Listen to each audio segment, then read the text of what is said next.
Hola, ¿quién habla? Hola Andy, querido, ¿cómo andás? Bueno, amigo, ¿tenés una buena historia? Se los hago rápido. Yo ahora estoy casado hace 7 años, pero en otro momento de mi vida, obviamente, estuve soltero, vivía solo y traía chicas a mi casa.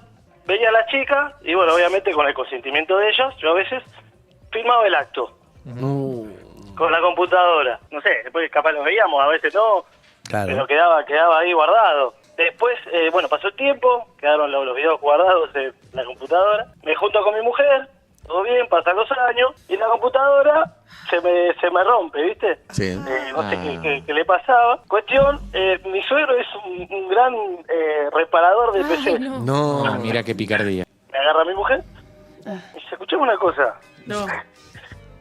Me dijo mi hermana, ¿no? Mi suegro, el papá de ella, que vos tenés unos videos en la computadora.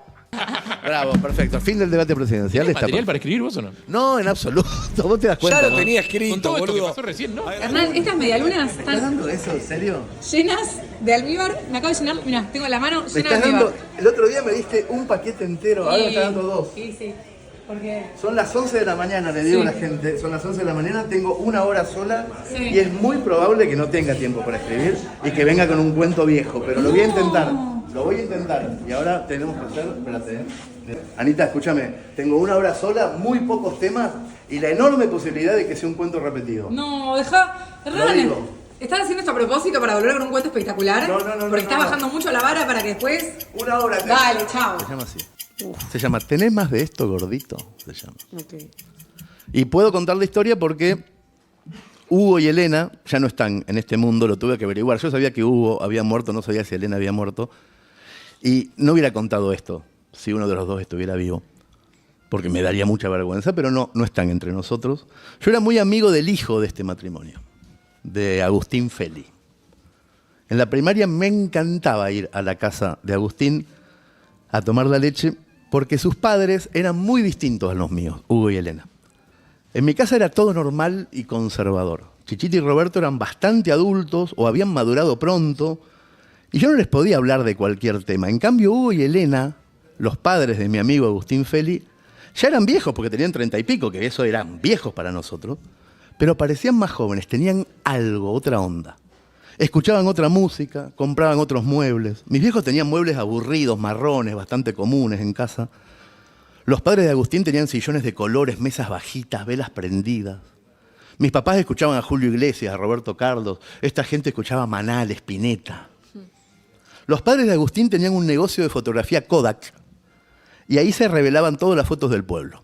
Hugo y Elena también filmaban cumpleaños de 15 y gracias al furor de esas filmaciones, estoy hablando de mitad de los 80, el negocio empezó a crecer y tenían ya bastante poder adquisitivo. En la casa de Agustín Feli había libros, había discos nuevos por todas partes, el mejor tocadiscos siempre. Toda la tecnología que uno se podía imaginar que Hugo Feli compraba todo el tiempo. Fue ahí, en esa casa, donde vi por primera vez una cámara de video. No la Super 8 con cinta, sino la cámara de video que metías el VHS, cerrabas y filmabas. Nunca había visto eso, era el futuro. Metías un VHS virgen y filmabas. Como Hugo y Elena trabajaban juntos en el negocio, en Kodak, en el centro de Mercedes, la casa siempre estaba vacía y eso a mí me encantaba. Y entonces con mi amigo Agustín estábamos mucho en la casa de él. Poníamos discos, mirábamos revistas extranjeras. Una vez entramos a la pieza de los padres de Agustín y vimos la cámara VHS con trípode como filmando la cama deshecha. A esa edad jamás se me hubiera ocurrido que Hugo y Elena se filmaban cogiendo, porque para mí los padres eran otra cosa.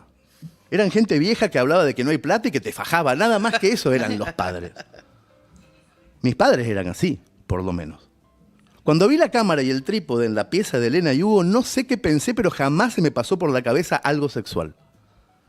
Tiempo después, cuando me mandé la gran cagada, que ya voy a contar, supe que Hugo y Elena se grababan teniendo relaciones solamente para verse ellos mismos, porque les calentaba hacerlo. Y después de grabarse, Hugo le escribía al lomo del VHS un cartelito de fútbol para disimular. Ponía, por ejemplo, Boca 3, Huracán 2, ponía. Esos títulos eran para que Agustín nunca mirara los videos, Pero por lo que supe también, había un código de la performance sexual en ese título. Un Ferro 1 Platense 0 era que Hugo le había pasado bien, pero Elena no, por ejemplo. Un Racing 1 River 4 era que Hugo había cumplido, pero Elena había disfrutado un montón. Y entonces hacían eso y guardaban los videos a la vista, pero nadie los miraba. Lo que voy a contar no me deja en absoluto bien parado. Y empieza antes. Yo en Mar del Plata a los 13 años, yo aprendí a robarme cassette de las disquerías, cassette de música, con un sistema muy simple, que era comprar un cassette de Virus, después en la playa lo abría con un destornillador, le intercambiaba la cinta por un cassette viejo de mi hermana de los Parchís, y a la tarde volvía a la disquería con el ticket y decía, ay, ya lo tengo. Y me devolvían la plata. Y yo lo que entregaba era el chasis de Virus, pero adentro la cinta era cualquier cosa. Y me iba a otra disquería de Mar del Plata y me compraba un cassette de Soda Stereo, venía, le cambiaba la cinta y devolvía boludeces y me quedaba con las cintas originales. Llegué a ser un experto de esto, usando unos destornilladores muy chiquititos. Por eso cuando apareció el primer videoclub en Mercedes, empecé a hacer lo mismo. Alquilaba una película y en casa le cambiaba la cinta por un VHS viejo y después la devolvía. Era muchísimo más complicado abrir un VHS. Había que usar incluso otro tipo de destornillador, un Philip. Se lo pedí a mi abuelo, me lo dio, pero le fui encontrando la vuelta y lo empecé a hacer con mucha tranquilidad.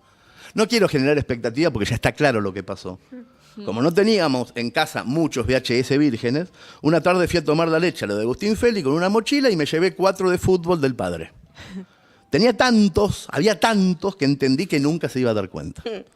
Después me alquilé 3 películas buenas en el videoclub, de esas que quería tener para siempre. Pasaje a la India, El honor de los Prizzi, Memorias de África, las 3, la última con Meryl Streep. Y en casa, con el destornillador, las intercambié por 3 VHS del papá de Agustín. Uno era un Boca Racing 2-2, un Vélez Corinthians 1-1, y el tercero se llamaba Torneo de Verano y entre paréntesis Triangular, lo que indicaba que Hugo y Elena eran muy modernos. Al otro día devolví las películas en el videoclub Giosio, haciéndome el boludo, y me fui a casa. Con los cassettes de música nunca jamás me habían descubierto, pero yo no sabía que los videoclubes llevaban un listado de a quién le alquilaban cada película. No conté con ese detalle. Por eso cuando a los 2 o 3 días volví a alquilar otra tanda de películas en el videoclub, noté que el chico del mostrador cuando me vio pegó un respingo y llamó al dueño. Yo me puse pálido porque supe que me habían descubierto. El dueño me llevó del brazo a una oficina que tenía atrás, me acuerdo, del viejo Giosio como si fuera hoy. En la oficina había 3 televisores con 3 videocaseteras, había un solo televisor prendido, donde había en pausa una pareja cogiendo. Me sentó en la mesa, estaba todo sucio de cigarros la mesa, y señaló el televisor, sacó la pausa, y yo vi que la pareja en la cama eran Hugo y Elena. En realidad vi la cara de Elena, a Hugo solamente le vi la espalda y el culo blanco que se movía de arriba para abajo.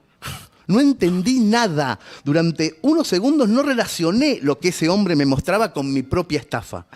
Tampoco entendí al dueño del videoclub cuando me miró y me dijo, ¿tenés más de esto, gordito?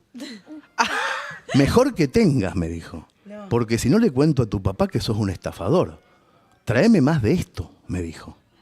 Todavía me da vergüenza decirlo, pero durante un verano entero le llevé falsos videos de fútbol al viejo Giosio del videoclub y él me pagaba regalándome los estrenos de Hollywood del mes.